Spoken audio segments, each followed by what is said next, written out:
Hello friends, Radhe Radhe. आज day 23 है और आज मैं आप सभी का स्वागत करती हूँ अपनी इस क्लास में डे 23 की। दोस्तों, आई होप कि आप सभी बहुत अच्छे होंगे, खुश होंगे, स्वस्थ होंगे और अपनी लाइफ अच्छे से जी रहे होंगे। मैं ये भी होप करती हूँ कि आप लोग हमारी जो क्लासेस हैं उनको अच्छे से देख रहे होंगे, समझ रहे होंगे और कहीं ना कहीं कुछ ना कुछ डेली नया सीख रहे होंगे। तो आज की क्लास में मैं आप लोगों को एक नए टॉपिक से रूबरू कराऊंगी और उस टॉपिक का नाम है मांगलिक दोष, जिसके बारे में बहुत हर कोई जानता है। मांगलिक दोष तो सभी को पता होता है। बच्चे का जन्म हुआ नहीं, बेटा है, बेटी है, अगर पंडित ने कह दिया, एस्ट्रोलॉजर कह दिया मांगलिक दोष है, पेरेंट्स को टेंशन हो जाती है कि भाई अब मांगलिक दोष है तो शादी के टाइम पे हमें देखना पड़ेगा, कुंडलियाँ मिलवानी पड़ेगी, मांगलिक के साथ होती है शादी। ठीक है, बहुत सारी चीज़ें हैं। तो आज हम देखेंगे कि आप भी देखिए और चेक करिए कहीं ऐसा तो नहीं है मांगलिक दोष है तो लेकिन कैंसिल हो रहा हो, या हम उसको इजी रेमेडीज़ के साथ जो है उसको सही कर सकते हैं। ठीक है ना। तो हम समझेंगे इस क्लास में मांगलिक दोष क्या है, कैसे बनता है, क्या होता है अगर मांगलिक दोष होता है और किस तरह से इसके कैंसिलेशन होते हैं। मांगलिक दोष के बहुत सारे कैंसिलेशन होते हैं। ठीक है ना। तो कैंसिलेशन तो नहीं हो रहा है और अगर है भी तो क्या रेमेडीज हम कर सकते हैं। तो चलो दोस्तों, let us start for the मांगलिक दोष। मांगलिक दोष बनता कैसे। ठीक है, मांगलिक दोष, प्लेनेट इज रिस्पॉन्सिबल मार्स, मंगल के थ्रू मांगलिक दोष होता है। तो मंगल की क्या प्लेसमेंट होती है जो मांगलिक दोष कहलाएगा। तो अब आप देखो मंगल ही अगर फर्स्ट हाउस में, हाउसेस के बारे में आपको पता है ना। तो मंगल अगर मार्स आपका फर्स्ट हाउस में है, सेकंड हाउस में है, फोर्थ में है, सेवेंथ में है, एट्थ में है और 12th हाउस में है, अगर मार्स की प्लेसमेंट इन हाउसेस में होती है तो कहा जाता है कि मांगलिक दोष है। क्लियर। मंगल अगर आपका first, fourth, seventh, eight, 12th, मैं लिख के भी आपको बता देती हूँ। मंगल यानी कि अगर आपका first house, fourth house, seventh house, sorry second house भी है यहाँ पे, first, second, fourth, seventh, eighth और 12th, यानी कि ये 6 हाउसेस में अगर मार्स होता है तो कहा जाता है कि मांगलिक दोष है। क्लियर हो गया। यहाँ से आगे देखते हैं मांगलिक दोष किस तरह से फॉर्म्ड होता है, अगर होता है तो क्या प्रॉब्लम आती है। मांगलिक दोष एक्चुअली क्या है, मंगल से बनता है। तो अगर Mangal when Mars is placed in specific houses I have told you कि first, second, fourth, seventh, eighth and 12th house, potentially causing क्या होगा, challenges in marriage and relationship. Mainly यही होता है कि कहा जाता है कि मंगल जो है मांगलिक दोष है तो शादी में प्रॉब्लम आएंगी, रिलेशनशिप में प्रॉब्लम आएंगी, मैरिड लाइफ डिस्टर्ब हो जाएगी, मैरिड लाइफ में चैलेंजेस आ सकते हैं। क्लियर। आगे बढ़ते हैं। फिर कहते हैं कि कौन सा अगर मंगल दोष, मान लीजिए कि अगर फर्स्ट हाउस में मांगलिक है, मंगल बैठा हुआ है, अगर placement of Mars is in first house, then what happen, तो क्या होगा, एग्रेशन, डोमिनेंस, मैरिटल कॉन्फ्लिक्ट्स। क्यों, देखिए फर्स्ट हाउस क्या है, मंगल क्या है, मंगल में हमने, अगर आपने देखा होगा एरीज साइन हमने पढ़ा था, या मंगल के बारे में जब हमने पढ़ा था तो हमने आपको बताया कि मंगल क्या होता है कि कहीं ना कहीं जो है ये गुस्सा, एग्रेशन, ऐसे लोग बहुत एग्रेसिव हो जाते हैं, बहुत ही, लेकिन एक्टिव भी होते हैं। There are pros and cons, aggressive हैं तो एक्टिव भी हैं बहुत ज़्यादा, इनका एंगर इश्यूज होता है कई बार, बट ये बड़ी क्विक काम भी करते हैं। ठीक है, तो एग्रेशन हो सकता है, डोमिनेंस हो सकता है, मैरिटल कॉन्फ्लिक्ट हो गया कि फर्स्ट हाउस में मार्स बैठ के 7th हाउस को देखेगा। क्लियर है। आस्पेक्ट, यहाँ पे आगे हम आस्पेक्ट पे भी देखेंगे कैसे होता है, क्योंकि फर्स्ट हाउस आपको आस्पेक्ट पता होगा कि हर प्लेनेट 7th आस्पेक्ट देता है, मार्स का तो 4th, 7th और 8th हाउस आस्पेक्ट होता है, 3 आस्पेक्ट हैं उसके। तो अगर मंगल फर्स्ट हाउस में बैठा है तो 7th हाउस को देखेगा तो भी मैरिटल कॉन्फ्लिक्ट्स हो सकते हैं। अब मार्स अगर सेकेंड हाउस में मार्स की प्लेसमेंट है, then what happen, harsh speech. Second house is किस किस चीज का कारक था, अगर आपको याद हो, स्पीच का कारक था, हमारी ज्वाइंट फैमिली का कारक था, एक्यूमुलेटेड वेल्थ का कारक था, तो यहाँ पे उससे रिलेटेड प्रॉब्लम्स आ सकती हैं, यानी harsh speech, family disputes, financial instability इन मैरिड लाइफ। ठीक है, मैरिड लाइफ में भी फाइनेंशियल इश्यूज क्रिएट हो सकते हैं, पैसों से रिलेटेड प्रॉब्लम आ सकती है। Fourth house, emotional instability, domestic disturbances, fourth house किस चीज़ का घर था? हमारे इमोशंस का, हमारी परिवार का, हमारी फैमिली, मदर का सुख है, हमारे व्हीकुलर कंफर्ट्स हैं, प्रॉपर्टीज है, तो इनमें कहीं ना कहीं इश्यूज आ सकते हैं। नेक्स्ट है seventh house, the most important house, marriage वाला घर। सबसे पहले, क्योंकि जब आपका मांगलिक दोष होता है ना, ये सबसे ज़्यादा शादी के टाइम पे देखा जाता है, चेक किया जाता है। भाई लड़का मांगलिक है, लड़की मांगलिक है, अगर बच्चा मांगलिक है तो मांगलिक के साथ ढूंढो, उसका उसके साथ। तो मेन जो होता है सारा कुछ वो शादी के टाइम पे ही स्टार्ट होता है। तो सेवेंथ हाउस अगर है तो यहाँ पे ज़्यादा होता है। फिर relationship struggles, delays, separation, risk. ठीक है, तो क्या होते हैं, रिलेशनशिप में प्रॉब्लम्स आ सकती हैं, मैरिज डिलेड हो सकती है, सेपरेशन के कारक हो सकते हैं, है ना, ये चीज़ें रहती हैं, यहाँ पे डिवोर्स का सिस्टम बन जाता है। Eighth house, unexpected losses, health issues for the spouse. यहाँ पे सबसे ज़्यादा इश्यूज यही आता है कि अगर एट्थ हाउस में, तो सबसे ज़्यादा आता है कि भाई health issues for the spouse, unexpected losses हो सकते हैं। ठीक है, और अगर यही मार्स आपका ट्वेल्थ हाउस में बैठा है, देन फिजिकल डिस्टेंस, है ना, लैक ऑफ इमोशनल इंटीमेसी, क्योंकि ट्वेल्थ हाउस आपका किस चीज़ का घर था? आपका बेड प्लेसर, ठीक है ना, extra marital affair, emotional intimacy, तो ये चीज़ों में भी कहीं ना कहीं प्रॉब्लम आएगी। तो अब आपका हो गया first, second, fourth, seventh, eighth और ट्वेल्थ हाउस, ये सिक्स हाउस में मार्स की प्लेसमेंट होगी। और अगर होती है तो क्या क्या इश्यूज हो सकते हैं, ये हमने देखा, इनको आप एक बार अच्छे से समझ लीजिएगा। नेक्स्ट आता है इफेक्ट्स ऑफ मांगलिक दोष हो क्या कह सकते हैं। ठीक है, सबसे बड़ा तो होता है डिलेज इन मैरिज। वैसे भी कहा जाता है ना कि अगर मांगलिक दोष है आपके हॉरोस्कोप में तो 27 ईयर्स के बाद शादी करो। ये सब चीज़ें हम बहुत डिटेल में आगे, और भी जब आगे बढ़ेंगे तो हम चीज़ों को बताएंगे। तो कहते हैं 27 ईयर्स के बाद शादी करो। तो delays in marriage, difficulty in finding a suitable partner, कि वही होता है ना कि मंगल है, अगर कोई मांगलिक है तो मांगलिक के साथ शादी करो, तो कहीं ना कहीं फिर पार्टनर ढूंढने में प्रॉब्लम्स आ जाती हैं। Marital conflicts, accretion, misunderstandings and lack of harmony, कहीं ना कहीं हार्मनी जो होती है ना रिलेशनशिप में, हार्मोनियस रिलेशनशिप, हार्मोनियस एटमॉस्फेयर जो है घर में, वो मिसिंग होने लगता है। नेक्स्ट क्या है, सेपरेशन या डिवोर्स, ये बहुत बड़ा कारक बन जाता है। लोग कहते हैं कि जब मांगलिक के साथ शादी नहीं हुई या कुछ हुआ तो कहीं ना कहीं मैरिड लाइफ में इश्यूज आएंगे। इश्यूज किस तरह के हो सकते हैं कि प्रॉब्लम्स आ सकती हैं मैरिड लाइफ में। There are the chances for the divorce also in extreme cases if no remedies are applied. लेकिन एक चीज़ और ध्यान रखिएगा कि जब हम रेमेडीज कर लेते हैं या प्रॉपर सिस्टम के साथ करते हैं सारा कुछ शादी वगैरह में जो भी, तो चीज़ें नहीं भी होती, कोई ज़रूरी नहीं कि डिवोर्स हो जाए। क्लियर, आगे बढ़ते हैं। Effects of different houses. अब मार्स जो है, अभी आपको हमने एस्पेक्ट की बात करी थी, है ना, कि मार्स के एस्पेक्ट्स भी होते हैं। अगर मार्स फर्स्ट हाउस में बैठा तो फोर्थ हाउस को देखेगा, सेवेंथ हाउस को देखेगा, एट्थ हाउस को देखेगा। तो जहाँ जहाँ पे वो एस्पेक्ट डाला उन घरों का भी तो इन्फ्लुएंस, उन पे भी तो इन्फ्लुएंस करेगा वो। तो वो क्या होंगे, किस तरह से आएंगे, उनके बारे में हम देखते हैं। Mars influences energy, aggression and action in a birth chart. Its placement in different houses affects various aspects of life, especially relationship, career and health. Clear? चलो, अब मार्स इन फर्स्ट हाउस। अब अगर मार्स हमारा फर्स्ट हाउस में बैठा है, ठीक है, अगर मार्स, मान लीजिए कि मार्स की प्लेसमेंट जो है आपकी ये आ गई फर्स्ट हाउस में, यहाँ पे आ गई, ये मार्स हमारा यहाँ पे बैठ गया। अब अगर आपको ध्यान हो तो हमने एस्पेक्ट्स के बारे में बात करी थी, ठीक है ना। तो यहाँ पे मार्स बता तो फर्स्ट, सेकंड, थर्ड, फोर्थ यहाँ पे भी एस्पेक्ट करेगा, 5, 6, 7 इसको भी एस्पेक्ट करेगा, और 8, क्योंकि मार्स के एस्पेक्ट कौन कौन से, फर्स्ट, फोर्थ, सेवन्थ, 8। तो अभी क्या होगा, short tempered, impulsive and aggressive. थोड़ा बंदा जो है वो शॉर्ट टेम्पर्ड होता ही है। मार्स वैसे भी फर्स्ट हाउस में जब भी बैठा होगा तो कहीं ना कहीं बंदा शॉर्ट टेम्पर्ड होता है, एग्रेसिव होता है, इम्पल्सिव होता है, strong personality, risk taking nature भी हो जाता है ऐसे लोगों का, prone to injuries and accidents. Clear?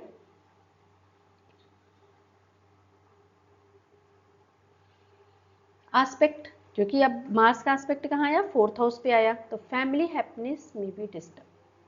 Seventh house पे पड़ा, मैरिज कॉन्फ्लिक्ट्स, रिलेशनशिप स्ट्रगल्स आएंगे। एट्थ हाउस पे पड़ेगा तो स्पाउस लॉन्गिविटी और फाइनेंशियल इश्यूज। ठीक है।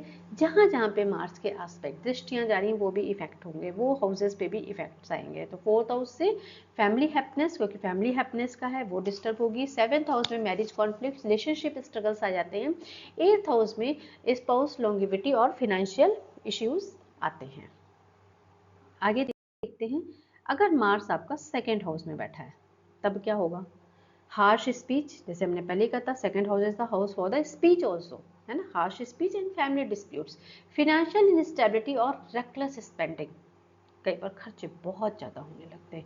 Can impact eating habit and voice, eating habit, क्योंकि 2nd हाउस आपकी फूड हैबिट्स को भी बताता है, आपको घरों के बारे में। इसीलिए मैं बार बार कहती हूँ घरों के बारे में हमें प्रॉपर पता होना चाहिए, प्लैनेट्स के बारे में हमें पता होना चाहिए, और राशियों के बारे में हमें बहुत अच्छे से पता होना चाहिए। प्लस प्लैनेट्स क्या क्या दे रहे हैं, उनके एक्सॉल्टेशन, डेबिलिटेशन, है ना, घरों के केंद्र त्रिकोण, आस्पेक्ट्स प्लैनेट्स के, है ना, मूल त्रिकोण साइन, ये सारी चीज़ें तो आपके ना आप टिप्स पे होनी चाहिए। जब टिप्स पे आएंगे ना तो आप चीज़ों को ज़्यादा अच्छे से समझ पाओगे। अगर आप हमारे क्लास चैनल पे नए आए हुए हो तो आप हमारे पूरे जो लास्ट की क्लासेस हैं उनको जाके समझो, जहाँ की सारी चीज़ें बहुत डिटेल में दी गई हैं। उनको करके आप बहुत अच्छे से समझ सकते हो कि प्लैनेट्स क्या हैं, राशि क्या है, जो भी चीज़ें हैं आपको क्लियरली समझ में आ जाएंगी। अब आगे देखते हैं, अगर मान लीजिए कि मार्स हमारा जो है 2nd हाउस में बैठा, ठीक है। अब मान लीजिए जब मार्स हमारा 2nd हाउस में बैठ रहा है यहाँ पे, यानी कि मार्स की प्लेसमेंट जो है वो यहाँ पे है, तो अब वो कौन कौन से घरों को देखेगा? सीधा 4th 7th 8th, 1 2 3 4 यहाँ पे देखेगा, ठीक है। यहाँ पे मार्स का एस्पेक्ट आया, ठीक है। 5 6 7 यहाँ पे आया मार्स का एस्पेक्ट, और यहाँ पे आया 4th 7th और 8th, यानी 5th 8th और 9th हाउस पे एस्पेक्ट डालेगा। तो जब 5th पे डालेगा तो क्या होगा? Issues related to children and education, बच्चों से रिलेटेड जो भी इश्यूज आ सकते हैं, बच्चों से रिलेटेड इश्यूज आ सकते हैं। दूसरा 8th हाउस पे डालेगा तो स्पाउस की हेल्थ, सडन लॉसेस, और 9th हाउस को देखेगा तो luck, Fortune and religious belief affected, यानी जिन जिन घरों को भी देख रहा है उन घरों पे भी प्रॉब्लम डालेगा। 2nd हाउस पे तो कर ही रहा है, जिन जिन घरों को देख रहा है उन पे भी प्रॉब्लम आएगी, ठीक है। आगे बढ़ते हैं हम। अब मार्स कहाँ पे? 1st 2nd 4th हाउस पे। अगर मार्स 4th हाउस में हमारा बैठा है, अगेन मांगलिक दोष क्या होगा? 4th हाउस में है तो conflicts at home, disputes with mother, mother के साथ हो सकता है रिलेशनशिप अच्छे ना हो, ठीक है, या फिर घर में कॉन्फ्लिक्ट्स किसी ना किसी बात को लेके रहता हो। चैलेंजेस इन एक्वायरिंग प्रॉपर्टी और रियल एस्टेट, 4th हाउस हमारा प्रॉपर्टी का कहता है। जो जो चीज़ें आपको घरों के बारे में पता तो आप इजीली बता सकते हो कि इन चीज़ों पे उसका जो है मार्स का इन्फ्लुएंस आएगा, तो यहाँ पे प्रॉब्लम्स हो सकती हैं। तो चैलेंजेस इन एक्वायरिंग प्रॉपर्टी और रियल एस्टेट, इमोशनल इंस्टेबिलिटी, ठीक। अब मान लीजिए मार्स बैठा आपका 4th हाउस में, तो अब कहाँ कहाँ पे एस्पेक्ट करेगा? मार्स ने यहाँ पे बैठा तो 1 2 3 4 7th हाउस को देखा, ठीक है ना।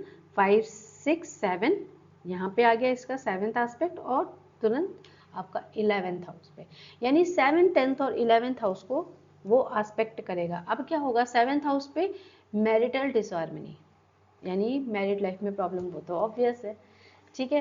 10th हाउस पे आप एस्पेक्ट करेगा तो करियर और रेपुटेशन, क्योंकि 10th हाउस आपका किस चीज़ का था? आपके प्रोफेशन का, आपके करियर का, आपके नेम फेम का, आपके स्टेटस का, वहाँ पे प्रॉब्लम।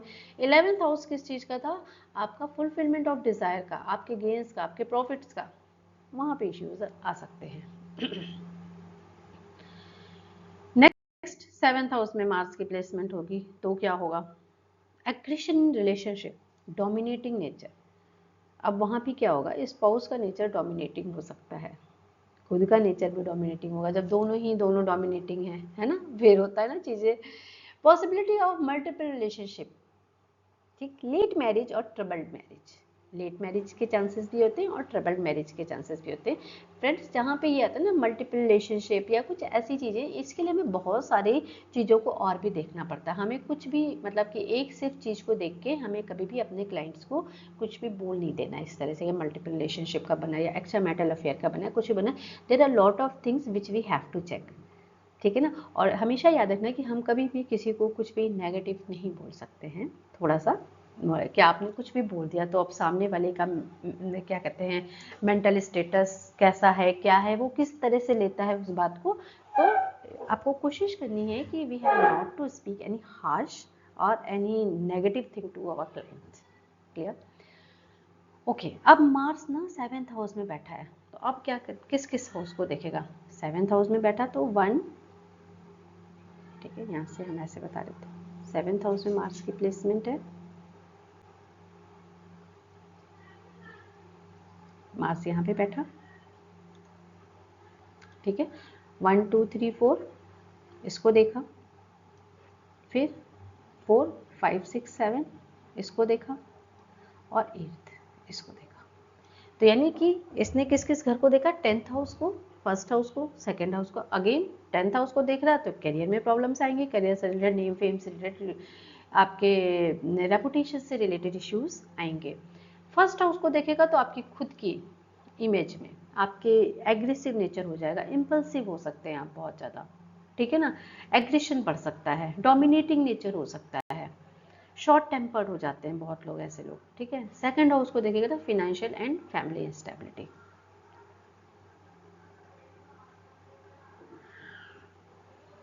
अब मान लीजिए मार्स जो है 8th हाउस में बैठा है, तब क्या होगा? 8th हाउस हमारा किन किन चीज़ों का घर था? एक्सीडेंट्स का, सर्जरीज का, हेल्थ से रिलेटेड, वहाँ पे प्रॉब्लम आएंगी। सीक्रेट हिडन वेल्थ और अनएक्सपेक्टेड इनहेरिटेंस, ये भी हो सकते हैं, यहाँ पे भी इश्यूज आ सकते हैं, आपको कोई धन मिलने वाला कुछ है, इश्यूज क्रिएट हो सकते हैं। Problems in marital life, risk to spouses longevity, spouse की लॉन्जेविटी पे बहुत इफेक्ट आता है। तो ये चीज़ों को थोड़ा सा बहुत ध्यान से चेक करके तभी हमें कुछ बोलना होगा। क्लियर? अब क्या होगा?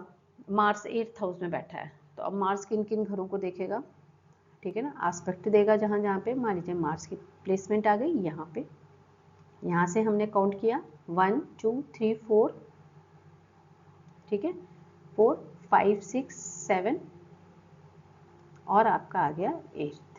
यानी मार्स ने किन किन घरों को एस्पेक्ट किया? 8th हाउस पे तो बैठा, उसने 11th को देखा, सेकेंड को देखा और थर्ड को देखा। 11th को देखा तो क्या होगा? वेल्थ एंड डिजायर फुलफिलमेंट में face obstacles, fulfilment of desire में प्रॉब्लम आएंगे, हर्डल्स आएंगे, ऑब्स्टेकल्स आ सकते हैं। सेकेंड हाउस में बैठेगा तो जॉइंट फैमिली में डिस्प्यूट्स हो सकते हैं, स्पीच रिलेटेड इश्यूज हो सकते हैं, आपकी फूड हैबिट्स में प्रॉब्लम्स आ सकती है, आपको एक्यूमुलेटेड वेल्थ में इश्यूज आ सकते हैं। थर्ड हाउस में बैठेगा तो क्या होगा? स्ट्रगल्स विद सिबलिंग्स और शॉर्ट जर्नीज, छोटे भाई बहनों के साथ रिलेशनशिप में प्रॉब्लम आ सकते हैं। छोटी छोटी जो आप शॉर्ट जर्नीज या कुछ भी इस टाइप की करते हैं, यात्राएं वगैरह हैं, कुछ भी होता है ना, कई बंदे होते हैं, हम जब भी बाहर निकलते हैं किसी भी ट्रैवलिंग पे जाएं तो हमारे साथ कुछ ना कुछ इश्यूज हो सकते हैं, तो वो रीज़न बन सकता है। अब बचा आपका, अगर मार्स की प्लेसमेंट 12th हाउस में है, 12th हाउस में मार्स होता है तो क्या होगा? Loss of energy, disturb sleep, expenses on health issues. मैंने बोला था कि जो हमारा 12th हाउस होता है वो हमारा, वहाँ से हम दवा खाने को भी देखते हैं, है ना, हम पागल खाने को भी देखते हैं, और आपका क्या कहते हैं, हेल्थ इश्यूज है, हेल्थ के बारे में देखते हैं, आपकी नींद के बारे में, आपकी नींद कैसी है, एक्स्ट्रा मैरिटल अफेयर भी यहीं से आते हैं, ठीक है, बेड कंफर्ट्स आपके यहीं से आते हैं, आपको कितना आप सोते हो, अच्छी नींद सो रहे हो कि आपकी नींद डिस्टर्ब्ड रहती है, ये कुछ यहीं से पता लगता है। Secret enemies, hidden struggles, lack of satisfaction in personal relationship. Clear? तो अब 12th हाउस में जब मार्स बैठेगा तो किन किन घरों को देखेगा? चलो वो भी देख लेते हैं हम। अगर मान लीजिए मार्स की प्लेसमेंट जो है वो यहाँ पे है, यानी कि इस जगह पे, अब कहाँ पे वो देखेगा? 1 2 3 4, यानी कि थर्ड हाउस को उसने देखा, फिर 5 6 7 6th हाउस को देखा, और अगेन 8th यानी कि 7th हाउस को देखा। थर्ड हाउस को देखेगा, अगेन रिलेशनशिप विद सिबलिंग्स में भी टेंस्ड। 6th हाउस को देखेगा, हेल्थ इश्यूज, डेट्स और लिटिगेशियस प्रॉब्लम आ सकते हैं। 7th हाउस को देखता है तो troubles in married life and separation possible, married life में तो जब भी आएगा तो ये कहीं ना कहीं इश्यूज आते रहता है, इसीलिए मांगलिक दोष को शादी के साथ ज़्यादा कनेक्ट करके हम देखते हैं। क्लियर? आगे बढ़ते हैं।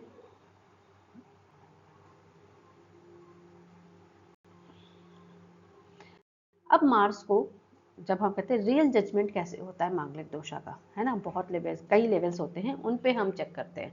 मांगलिक दोषा इज एनालाइज थ्रू 4 की levels each contributing to the overall impact.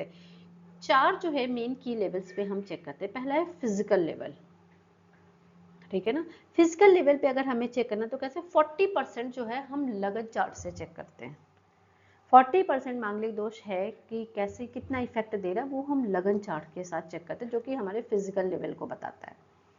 Next आता है हमारा, इसके इफेक्ट्स क्या होंगे, aggressiveness, health issues, physical compatibility problems, ठीक है ना। एग्रेसिवनेस को बताएगा, बंदे में कई बार ना गुस्सा भी, शॉर्ट टेम्पर्ड है, एंगर इश्यूज हैं, हेल्थ इश्यूज है, फिजिकल कंपैटिबिलिटी की प्रॉब्लम्स आ सकती हैं। मार्स प्लेसमेंट कहाँ हो, अगर हम यहाँ से देखें, फर्स्ट, सेकंड, फोर्थ, सेवेंथ और 12th हाउस इन द लग्न chart influences temperament and overall wellbeing.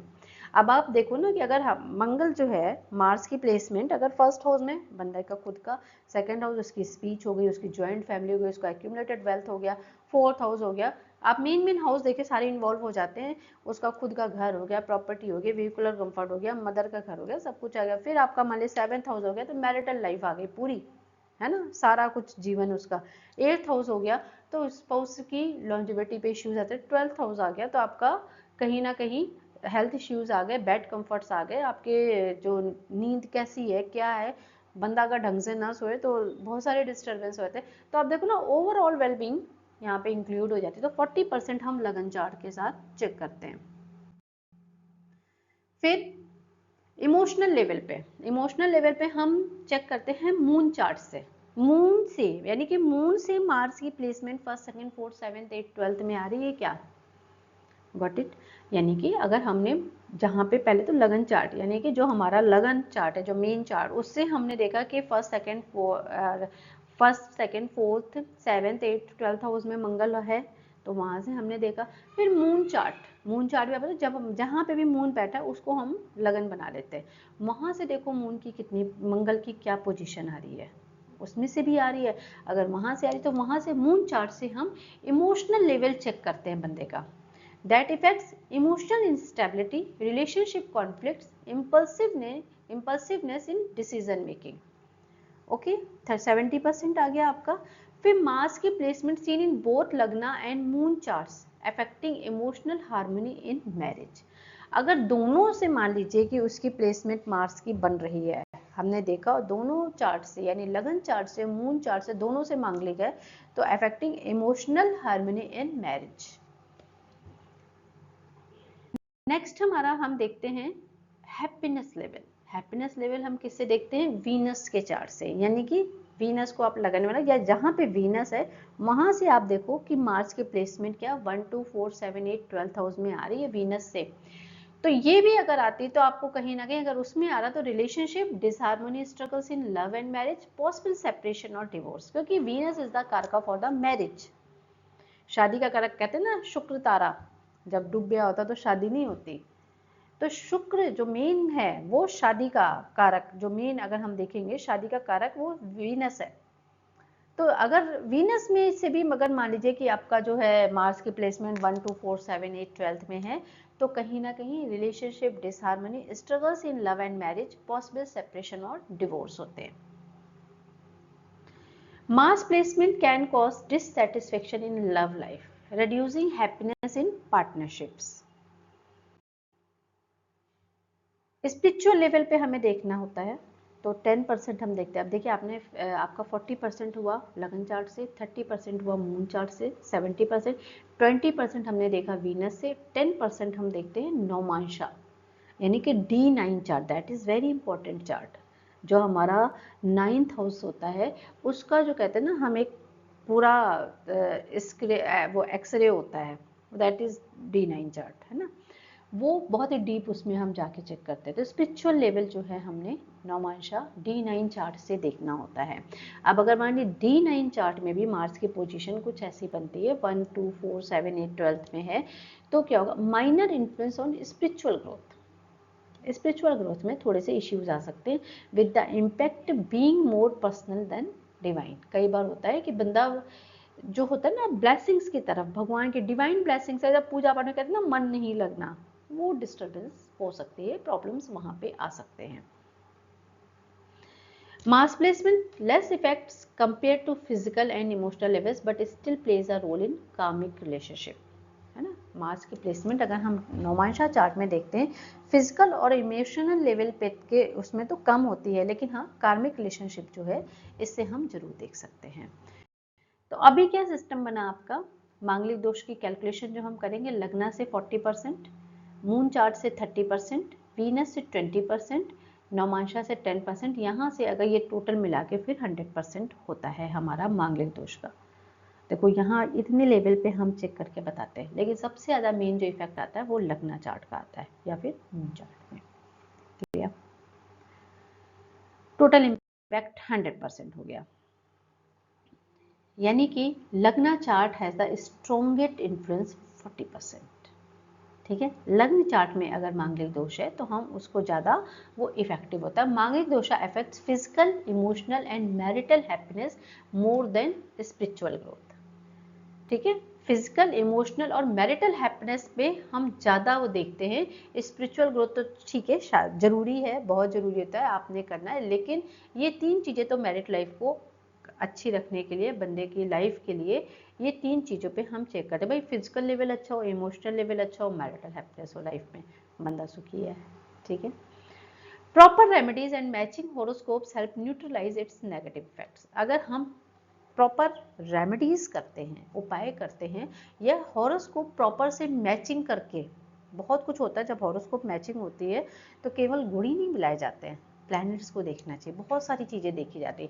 अगर आपने प्लैनेट्स भी अच्छे से देखे हैं, सारा कुछ देखा है, और वो उस तरह से अगर प्रॉपर हॉरोस्कोप की मैचिंग हुई तो बहुत अच्छे रिजल्ट, ऐसा नहीं है कि शादी खराब होती है, बड़े अच्छे रिजल्ट आते हैं, और वो कहीं ना कहीं मांगलिक दोष जो है उनको भी न्यूट्रलाइज कर सकते हैं, उसको भी नलिफाइड कर सकता है।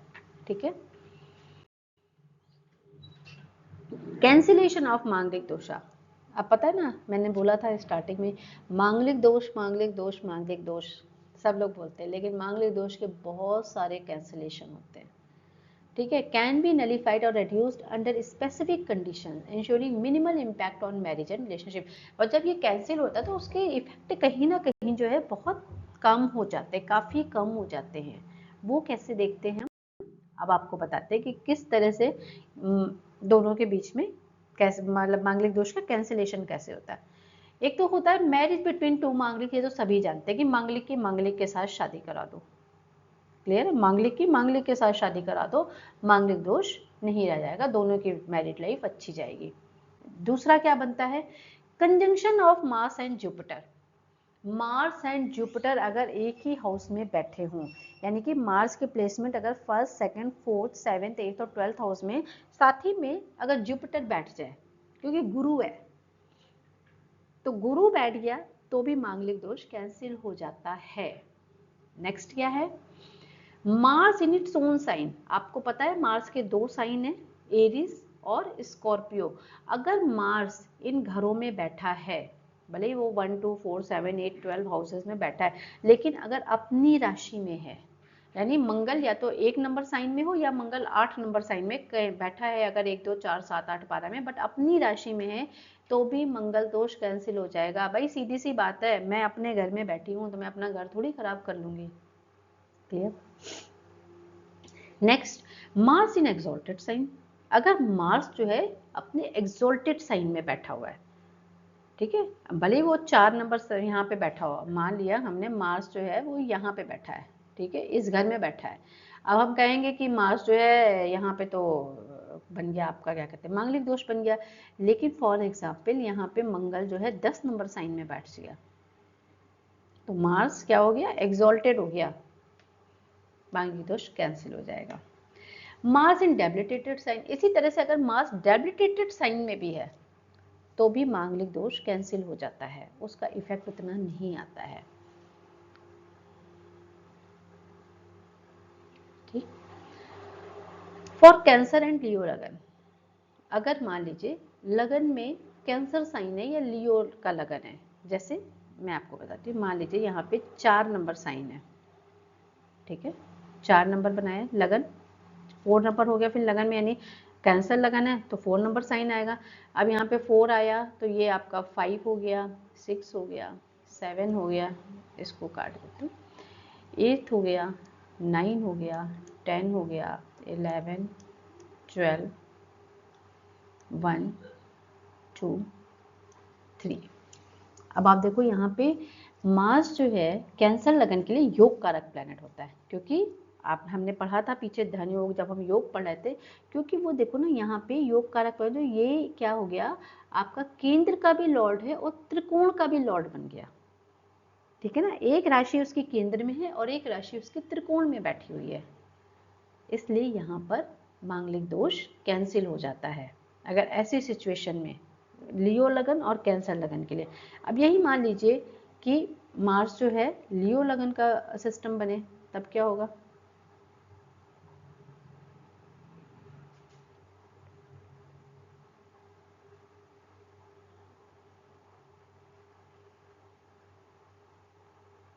मैंने हमने यहाँ पे 5 नंबर का लगन बना लिया, लियो लगन हो गया, तो ये 5, 6, 7, 8, 9, 10, 11, 12, 1, 2, 3, 4।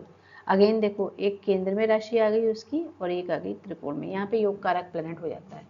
लियो लगन और कैंसर लगन के लिए मार्स हमेशा योग कारक प्लैनेट होता है, इसलिए मांगलिक दोष नहीं लगता है इन लगन वालों के ऊपर, भले ही मंगल जो है यहाँ पे बैठे, मंगल यहाँ पे बैठे, कहीं भी बैठ जाए। क्लियर? आगे बढ़ते हैं। अब आप लोग भी अपने हॉरोस्कोप में देख लीजिएगा, एमी तो नहीं डर रहे हो आप लोग। जुपिटर्स एस्पेक्ट ऑन मार्स, अगर जुपिटर मंगल को देख रहा है, मान लीजिए कि जुपिटर फॉर एग्जांपल यहाँ पे बैठा हुआ है, ठीक है, और मार्स यहाँ पे बैठा है, ठीक, एक हम एग्जांपल बना लेते हैं। देखो मान लीजिए जुपिटर जो है यहाँ पे बैठा हुआ है, ठीक है, और मार्स यहाँ पे बैठ गया, अब हम तो कहेंगे कि मांगलिक है, क्योंकि मंगल 7वें घर में बैठा हुआ है।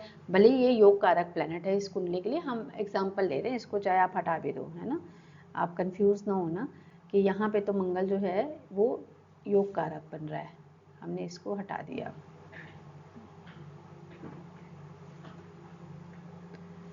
फॉर एग्जाम्पल मार्स यहाँ पे बैठा है किसी भी साइन में, ठीक है, और जुपिटर बैठा है यहाँ पे, ठीक है। अब जुपिटर मार्स को एस्पेक्ट कर रहा है, कैसे कर रहा है, जुपिटर का एस्पेक्ट क्या कहते हैं, 5, 7, 9। अब देखो यहाँ से आप बन रहा है 1, 2, 3, 4, 5, जुपिटर और मार्स एस्पेक्ट, जुपिटर मार्स को देख रहा है, एस्पेक्ट कर रहा है, यहाँ पे भी मांगलिक दोष कैंसिल हो जाता है ऐसी सिचुएशन पे भी। नेक्स्ट है आपका कंबस्ट मार्स। जब मैंने बताया था आगे कि हम जब उसमें कंबस्ट पढ़ेंगे, किसी भी प्लैनेट का कंबस्टन क्या है वो पढ़ेंगे, तो आपको बताएंगे जब ये कोई प्लैनेट बहुत ही मंगल मतलब सन के बहुत क्लोज होता है, तो सन में इतनी पावर है ना, इतना ल्यूमिनरी प्लैनेट है कि उसकी अपनी प्लैनेट की चमक खत्म हो जाती है, वो प्लैनेट कहीं ना कहीं अस्त माना जाता है। जब प्लैनेट अस्त है, जब उसमें पावर ही नहीं है, तो वो क्या करेगा, तो भी मांगलिक दोष आपका कैंसिल हो जाएगा। 7th हाउस लॉर्ड इन और एस्पेक्टिंग द 7th हाउस। अब यहाँ पे देखो कि अगर मान लीजिए 7th हाउस का लॉर्ड अपने घर में बैठा है या उसको देख रहा है, तो भी आपका मांगलिक दोष कैंसिल हो जाएगा। वो कैसे, इसको समझते हैं। फॉर एग्जाम्पल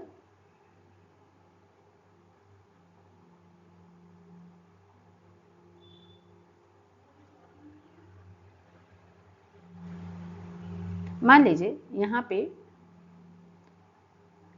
7 नंबर साइन है, ठीक है, वीनस यहाँ पे बैठ गया, ऑब्वियस है अपने घर में बैठा हुआ है, ठीक है ना। अगर मान लीजिए 7th हाउस लॉर्ड इन और एस्पेक्टिंग द 7th हाउस, अब यहाँ पे मार्स भी बैठा हो, ठीक है, अगर मान लीजिए मार्स यहाँ पे बैठा है, ठीक है, लेकिन वीनस भी तो बैठा हुआ है, अपनी ही राशि का, उसका लॉर्ड अपने साइन में बैठा है, इसलिए यहाँ पे मांगलिक दोष कैंसिल हो जाएगा। या फिर मान लो कि यहाँ पे 2 नंबर साइन था, फॉर एग्जाम्पल मान लिया कि यहाँ पे 2 नंबर साइन होता, ठीक है, और या फिर वीनस यहाँ पे बैठा होता, कोई भी होता, और वीनस इसको देख रहा होता, वीनस होता या कोई भी प्लैनेट होता, मान लीजिए कि यहाँ पे मून होता है ना, या यहाँ पे सन होता, कोई भी प्लैनेट होता, वो 7th एस्पेक्ट इसको दे रहा होता, ठीक है ना, 7th हाउस का लॉर्ड, सॉरी यहाँ पे आप एक मिनट, जरा सा कंफ्यूजन है, इसको थोड़ा सा मैं रेक्टिफाई करूंगी। एक तो पॉइंट ये था कि 7th हाउस का लॉर्ड 7th हाउस में बैठा हो, ये समझ में आ गया, वीनस 7th हाउस में ही बैठा है तो प्रॉब्लम है, या फिर वीनस यहाँ पे बैठा हो, ठीक है, वीनस यहाँ पे मान लीजिए बैठा है, ठीक है, और ये अपने घर को देख रहा है,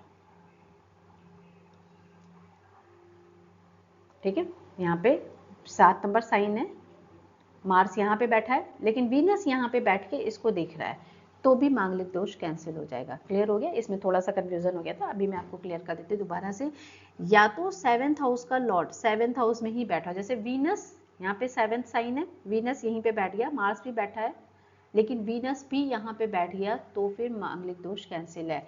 दूसरा क्या है कि मान लीजिए वीनस यहाँ पे बैठा है, वीनस यहाँ पे बैठा है, उसकी एक राशि यहाँ पे, और वो अपने घर को देख रहा है, कहीं से भी, है ना, कोई भी प्लैनेट हो सकता है, वो अगर अपने घर को देख रहा है, या कोई और प्लैनेट यहाँ पे बैठा हो, वो अपने घर को देख रहा हो, या यहाँ से मान लीजिए कि कोई प्लैनेट बैठा है, या 9 नंबर साइन हो और जुपिटर यहाँ से बैठ के इसको एस्पेक्ट कर रहा हो, तो भी मांगलिक दोष कैंसिल हो जाएगा। क्लियर? आगे बढ़ते हैं। गुणास आर 27 और मोर।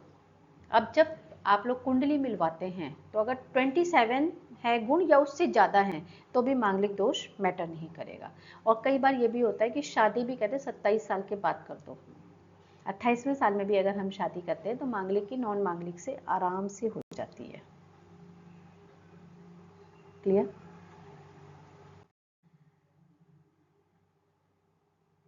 रेमेडीज, अब मान लीजिए अगर मांगलिक दोष है, ये चीजें कंडीशंस जो हमने बताई कंडीशंस नहीं है, मांगलिक दोष हो रहा है, तो क्या होगा?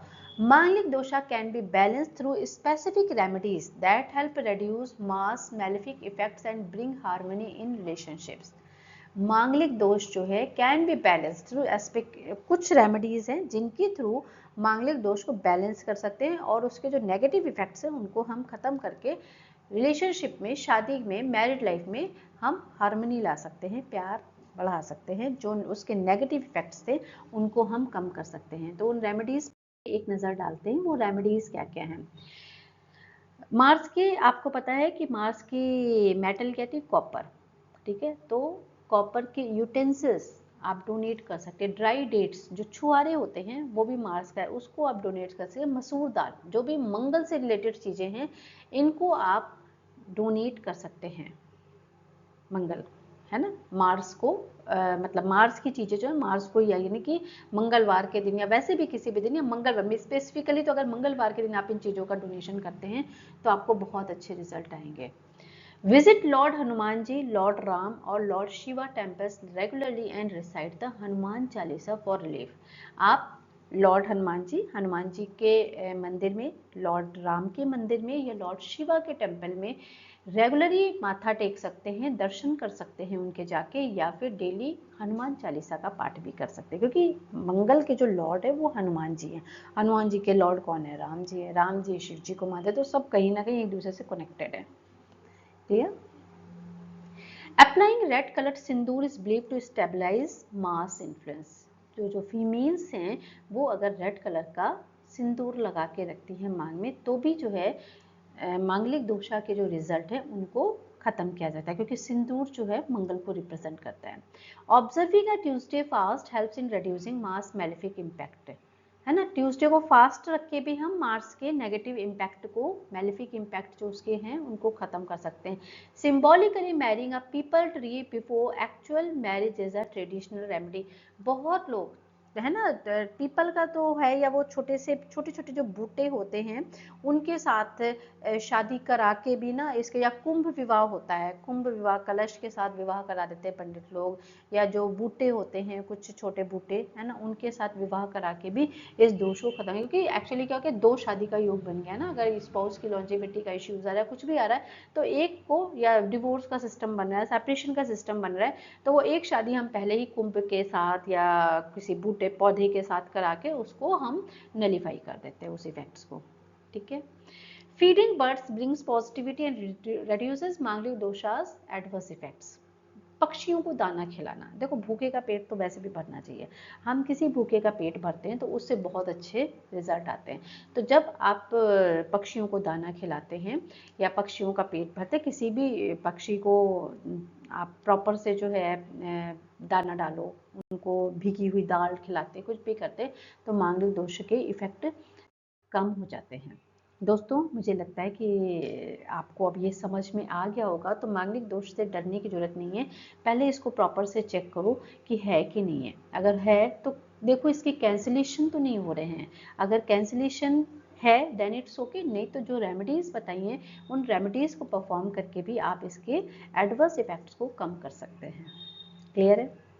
तो नेक्स्ट क्लास तक के लिए इतना ही। आगे की क्लास में हम मिलते हैं, कुछ और नए टॉपिक्स लेके आएंगे, और आई थिंक कि आप लोगों को ये अच्छी लग रही होंगी हमारी क्लासेस, तो प्लीज़ सब्सक्राइब करें और हमें कमेंट्स करके बताएं कि आपको कैसा लगा। धन्यवाद।